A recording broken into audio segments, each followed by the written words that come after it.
yang kalian lakukan jika suatu malam menemukan sebuah buku tua yang mulai menulis dengan sendirinya? Selamat datang kembali di Elria Terra.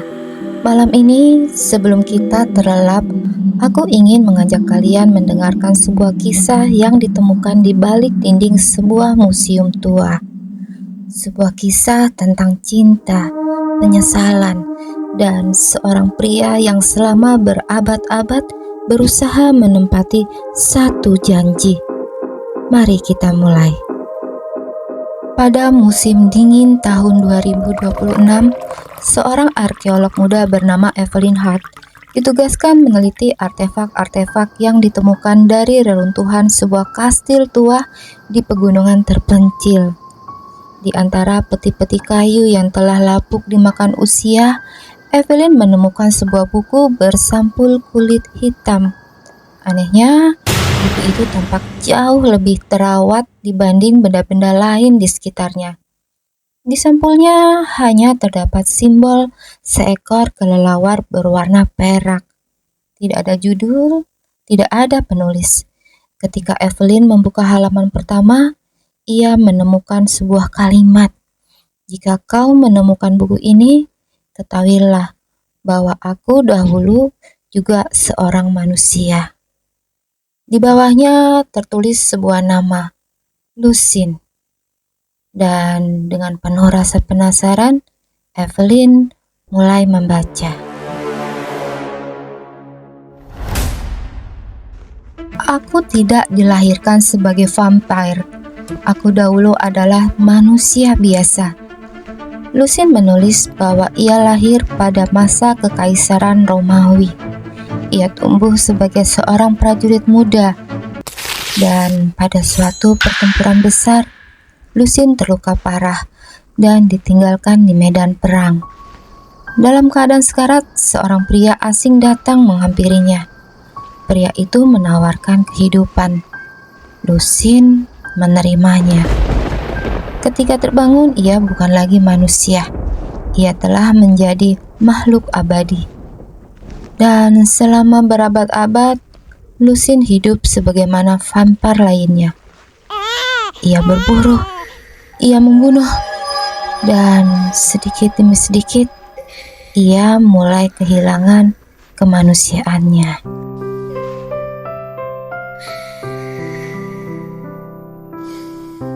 Berabad-abad kemudian, Lucine bertemu seorang wanita manusia bernama Elena.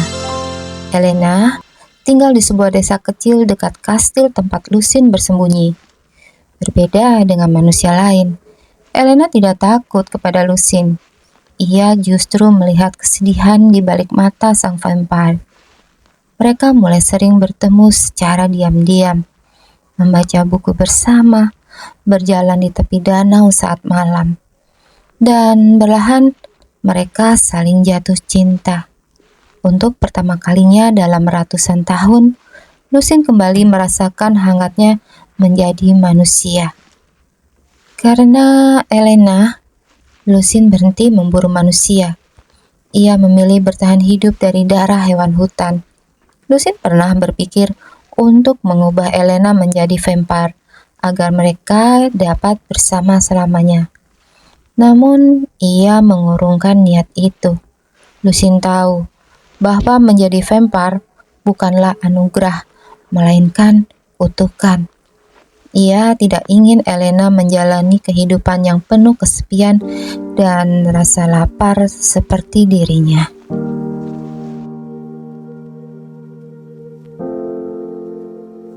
Musim dingin tahun itu datang lebih cepat. Salju turun hampir setiap hari, dan pada musim dingin itulah Elena jatuh sakit. Awalnya hanya batuk ringan, namun minggu demi minggu berlalu, kondisi Elena semakin memburuk. Lucine melakukan segala cara.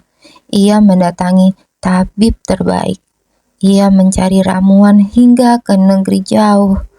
Namun semua usaha itu sia-sia. Suatu malam, Lucine duduk di samping tempat tidur Elena. Untuk pertama kalinya setelah berabad-abad hidup, ia benar-benar merasa takut kehilangan seseorang. Malam itu, Lusin kembali membuka sebuah kitab kuno yang telah ia simpan selama ratusan tahun. Di dalam kitab itu tertulis sebuah ritual yang dapat mengubah manusia menjadi vampire. Lusin telah mengetahui ritual itu sejak lama, namun ia tidak berani melakukannya karena kemungkinan keberhasilannya sangat kecil, dan jika gagal, orang yang menjalani ritual itu akan tetap meninggal. Selama bertahun-tahun, Lusin menolak mengubah Elena. Ia tidak ingin wanita yang dicintainya menjalani kutukan yang sama. Namun kini, waktu Elena hampir habis. Karena aku lebih takut kehilanganmu, bisik Lusin. Malam berikutnya, ritual itu dimulai. Di ruang tertua kastil, di bawah cahaya bulan musim dingin dan puluhan lilin yang menyala, Lusin mulai ritual terlarang itu.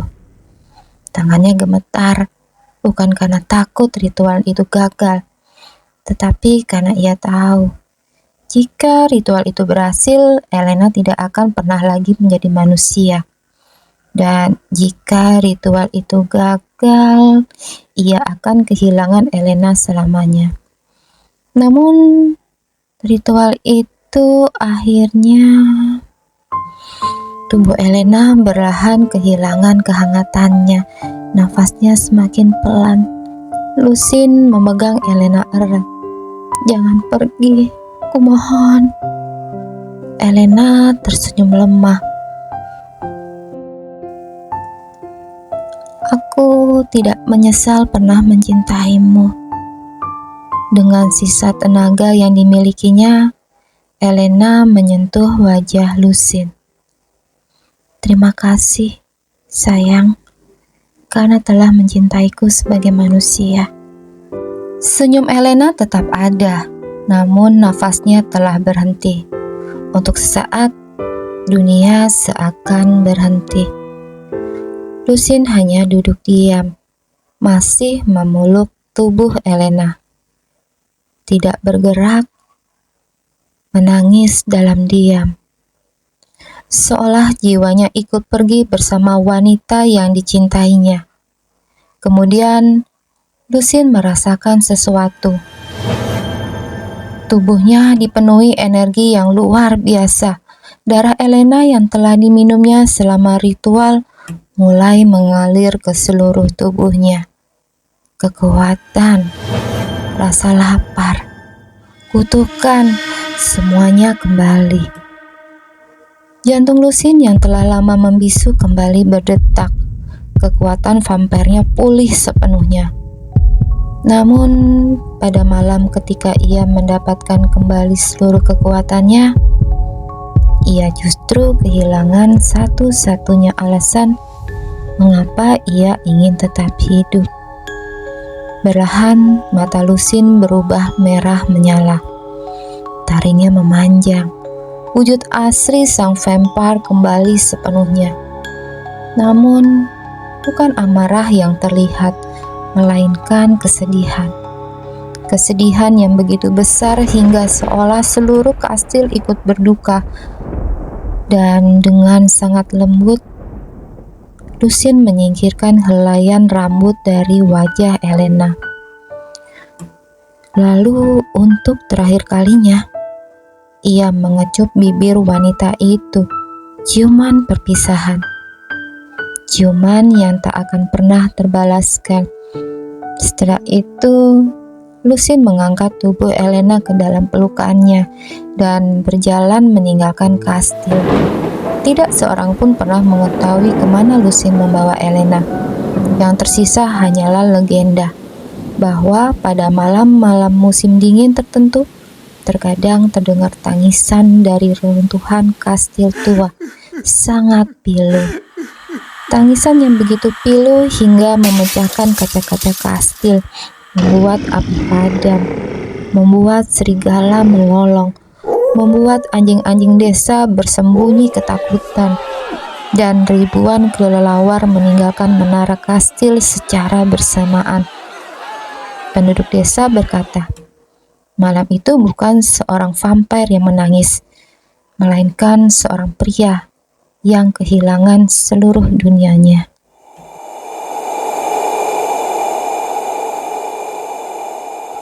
Setelah kematian Elena, Lucin mengasingkan diri. Hari demi hari berubah menjadi tahun.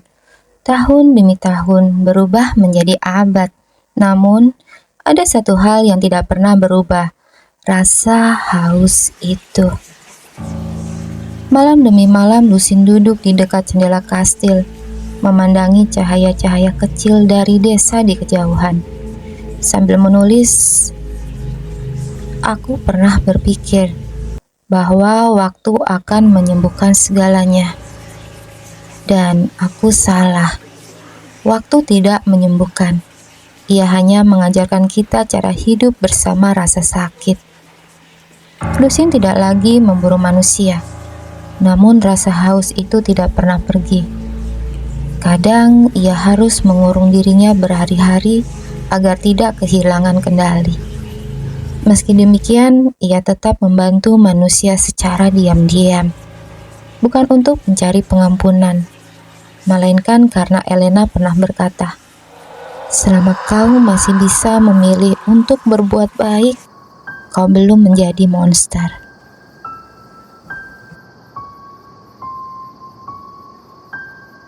Evelyn membalik halaman terakhir. Kosong. Tidak kosong, tapi halaman-halaman itu telah disobek. Tulisan terakhir yang masih tersisa berbunyi, jika suatu malam aku tidak lagi mampu melawan rasa haus ini, maka... Kalimat itu berhenti. Tanpa akhir, tanpa penjelasan. Selama berminggu-minggu, Evelyn mencari halaman yang hilang. Namun ia tidak pernah menemukannya. Hingga suatu malam, saat museum telah sepi, ia mendengar suara lembaran kertas dibalik perlahan dari ruang arsip. Lemari kaca masih terkunci, namun buku itu kini terbuka.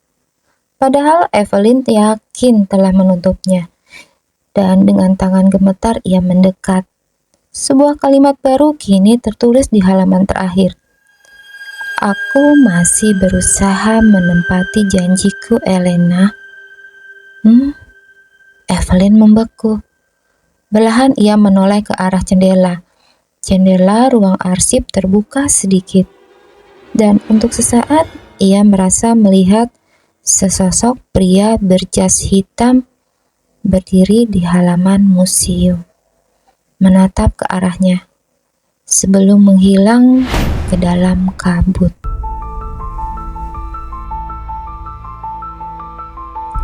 Keesokan paginya buku itu menghilang. Tidak ada seorang pun di museum yang pernah mencatat keberadaannya. Namun sejak malam itu, setiap kali Evelyn bekerja hingga larut, ia selalu mendengar suara lembaran buku di balik dari ruang arsip. Dan jendela ruang arsip yang selalu ia kunci sebelum pulang, selalu ditemukan terbuka keesokan paginya. Mungkin Lucin telah pergi, mungkin juga belum, atau mungkin ia masih berusaha menempati janjinya. Entahlah. Selamat malam, dan semoga mimpi kalian indah.